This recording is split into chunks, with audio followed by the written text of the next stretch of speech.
पुणे जिल्ह्यातील उत्तर भागात सकाळच्या मतदानावरही बिबट्याच्या भीतीचं सावट आहे। शिकारीच्या शोधात असलेला बिबट्या सकाळ सकाळी दबा धरून बसतो।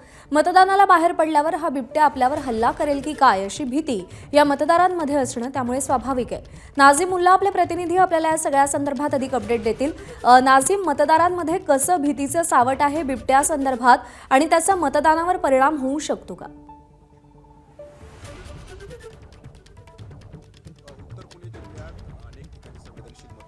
आहेत तिथं गुंडांची किंवा राजकीय दहशत नाहीये तर बिबट्याची दहशत आहे।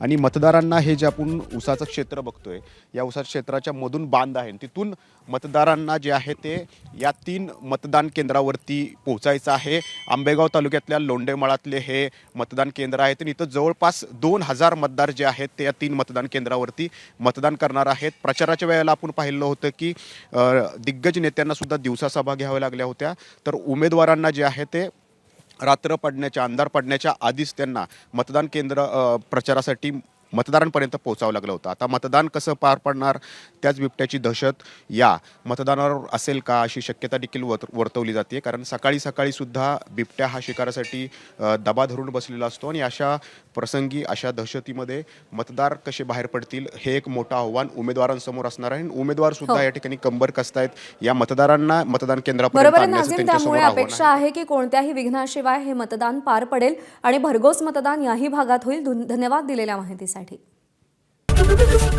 एबीपी माझा, उघडा डोळे बघा नीट।